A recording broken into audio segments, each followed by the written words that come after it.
So, very interesting article came up today, only in your state. Once again, out of the blue. This alien abduction mystery in New Hampshire. I was pretty shocked to find something, but in ways I cannot be shocked. Always expect the unexpected from anywhere, anytime, any place.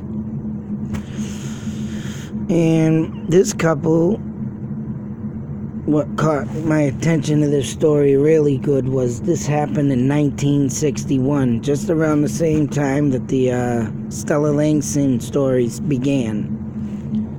And I think this was the first recorded alien encounter on record, I guess, throughout this area. But also, in the mix of it all, and afterwards, Stella Langston came along. And I did take some screenshots of some mapping. We have Lancaster up here, where the couple was driving through at the time that they supposedly saw this. I'll be right back. Hold that thought. Anyways, back live from another place in another planet, another town, oh my god. Anyways, as they were traveling back from vacation in Maine, and in Lancaster is about the time and places where they spotted the full moon out, and up by the moon. Now this really catches my eye, because I have actual footage and photos of a light going into the moon and disappearing. And when I blew that image up, it looked like two goddamn flying saucers. So these people had seen images of, saucers or a light, and they were her husband was calling it a plane, a commercial jet plane, and the thing was looked like it was coming out of the moon, but it was going up. And then it was going up on the left of the moon, say. So if you look at the moon and you look to the left, it was going up, and it started coming towards them. The light started getting bright. So then the husband, for some reason, back then it was, I don't think it was it was not uncommon. I can tell you right now, because my father used to do it. Binoculars was always in the vehicle. And now that I just said that and remember that, my father used to carry a pair in his Jeep. And when we go out to places, I'd take them. So I used to take them actually out everywhere I went, looking around, I even had my own binoculars and got a pair and all kinds of stuff. But yeah, I'd love to have that view of close up. I even had a telescope at one time, but it was very common back in the 60s to have binoculars. And I think it was common to have your own camera too. Which, damn, if there was a lot of things that I knew then, what I know now, what I didn't know then, I would have kept the damn camera in my friggin' pocket my own self. But stupid me just wasn't thinking. Always let things go, but it all stuck in my head. So now, I'm only stuck with a visual in my mind, but at least that happens. And the photographic memory, they were calling these people fake too, by the way, due to the fact that they were in a time also in 1961. They were an interracial couple. She was white, he was partially or even black, but they said it was the stress of their relationship. But I believe that this was no damn stress. This was true. And as they continued down, I believe, on Route 3. Now, here's the thing. Two articles come up with Route 93 and Route 3. So I'm hoping that what they must have done is right. Went down Route 3. Yeah, I think that's what they did. Got on Route 3. Took a right. Oh, no, as we're looking at it, yeah. Took it right here off of Albuquerque, Mexico. You know, the famous old friggin' Bugs Bunny line. Oh, I took it right up there to Albuquerque, Mexico. Drove to there until they got to Route 93, which led them to Franconia. And from there on, from Franconia, they drove into Lincoln. And this is where, as you can see here, as they drove through, I don't even know what the hell kind of name this is. Pitchers Quay, Lancaster. Betty saw what she instantly thought was a falling star. So what she thought was a falling star was going up, as it says in this article, but also coming at them as they got in the car, hysterically drove off until they got to this point on 93, Canyon Mountain. And this is literally where they say in this article that the thing was bouncing off Canyon Mountain. And I don't know if it was literally bouncing off the friggin' mountain or flying close to it, but it's eventually swung around and stopped in the front of their car, as they claim, abducted them, and they were missing, I don't know, 2-3 days or something. And it goes on to say in the article that she woke up 32 miles away from. And funny, this article came up because the Fire in the Sky article came up the other day too, about them loggers out there that and this guy's still, you know, to this day advocating this story that he got abducted. And he claims that he got abducted because he was so curious that the alien ship was there, that he thinks they let him go instead of keeping him. And the story he gave was all different from in the movie, but why they let him go is because they only took him in to observe him to see if he was all right, because he got caught in their beam. He thinks they were doing testing on the ground. And later on, 5 years later, the trees started growing bigger and the roots were huge because of the testing there, but he thinks they might have been testing. He accidentally went into their light of testing. They checked on him to see if he was all right and then let him go. But these people, she had dreams they were doing testing on her too. So they must have seen them somehow, which is no surprise me, checking them out with their binoculars and saw them from a distance, of course. And so what are these people doing, But as you can see here, also I've been mapping this out. We got Lancaster up here. We got Lincoln, the supposable place. And of course we end up in the White Mountains. Now everything, a lot of things I've been, noticing about all these aliens, and what I'm thinking with these tunnels that they have underneath the earth. I can most highly say, that's what I wanted to show right here. Canyon Mountain. Now, whether they not came out of this goddamn pond or not, but there, right there's another pond. Down here, another hole. And I've been trying to look up on, this hole, because, and look at that. That looks like one of them goddamn things over there by Hell Pond. Another alien ship.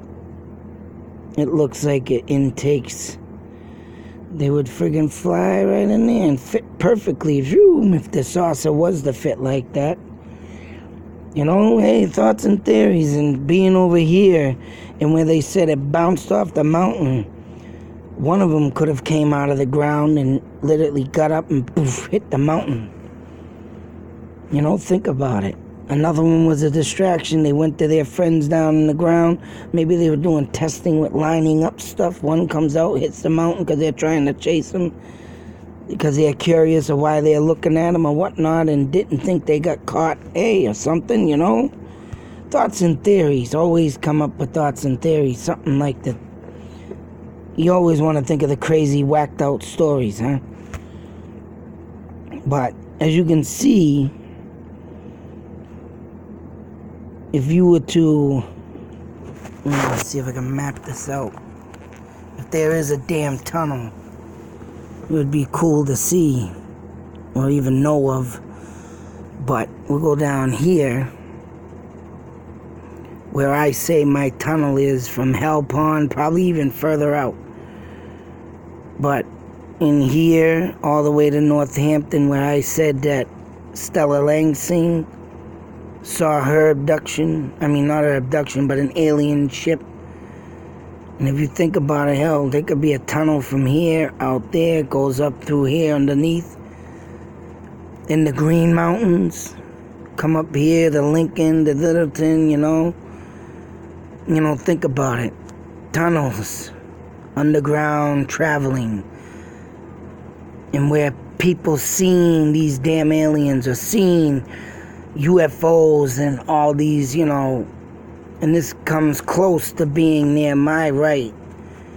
But if you think about it, if there's any other sightings throughout this say forth thing, you're starting up another triangle here, people. I mean, if you come down here, if there's any other sightings over that way on the map, But all in all, man, just think of what could be beneath us. What happened this time in 1961. And I also went over how Stella Langsing was near a pond, too. I think I mapped that out and showed it. If I didn't, down here on Route 32, like I said, in this vicinity, I got it right, there was a pond, too, where she saw in a field at the time. I think they have recently built all there. And I thought I went over that. But I was going to head out that way and check that out one day. And as you can see, I got a bucket list. It's going to last me till the day I die. I want to go to these places. I want to inspect these places. But everything's growing. Everything's getting, lined up here, as you can see. Everything's starting to line up. And I mean, let me cut that off. I want to see that. Just save it for now. But how everything is friggin' lining up. Everything's lining up. Tunnel ways. Just think of it. And the mountains you see that are so huge, they even say the pyramids in Egypt could house aliens.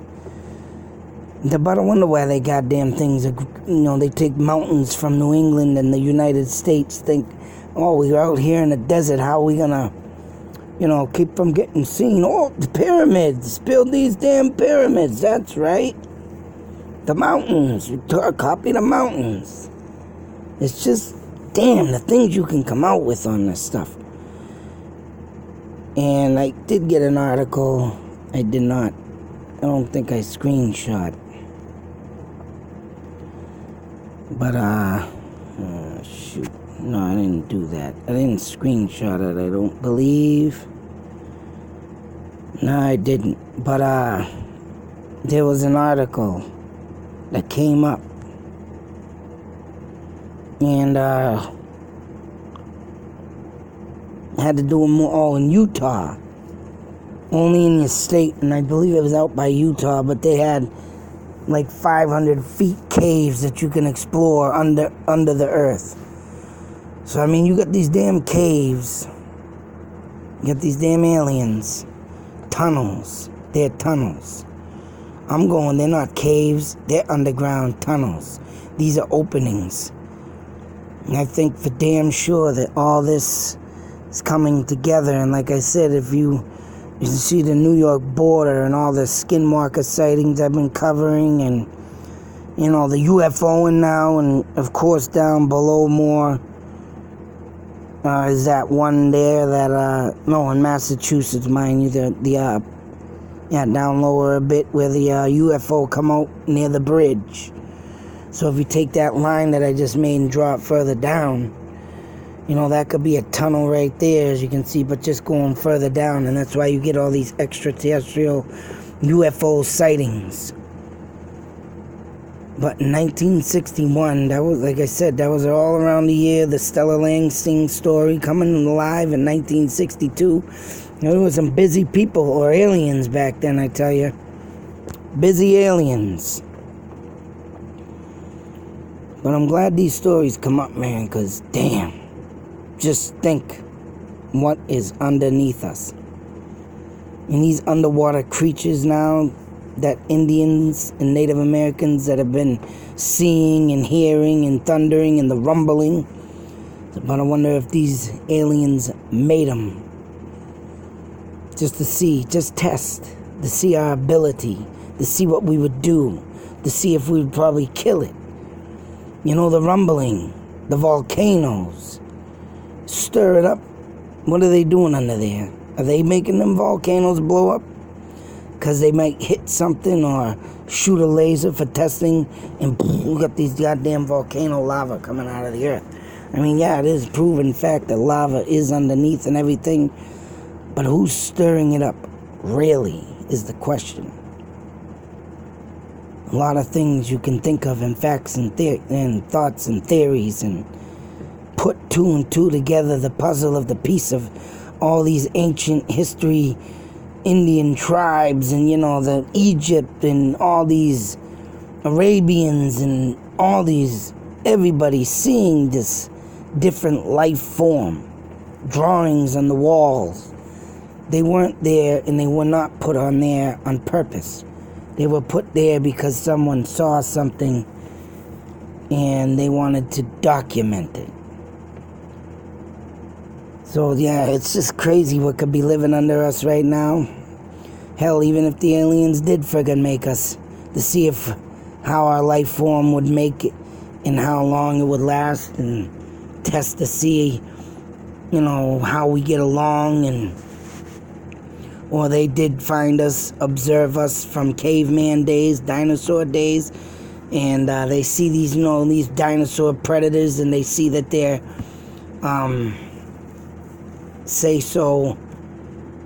destroying each other. They ain't gonna live any longer, so they send a meteor down here, blow them up, and then they see man evolve, and let's see how these guys are doing, but they don't blow us up because they see accomplishments, and who knows?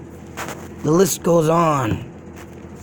But I can tell you, I think there's honestly my thoughts and theories that there's underground caves, underground tunnels. And these sightings were real. And because of observing from back then till now, I mean, I'm sure they still do, but they're more cautious. And they do it differently. Because, of course, we advanced, and I'm for damn sure they advanced even more, where they can just monitor us differently now. And using these underground caves as, scapegoats. You don't hear us, you don't see us, you won't know where they're testing you. That's what I think it is. So I'm going to go over that story a little bit more. I'm going to do some mapping out, do a little more of this, see what else I can get off of this story. But awesome find today. Till the next video, be safe, take care, and believe, for Christ's sakes. If you don't, start out.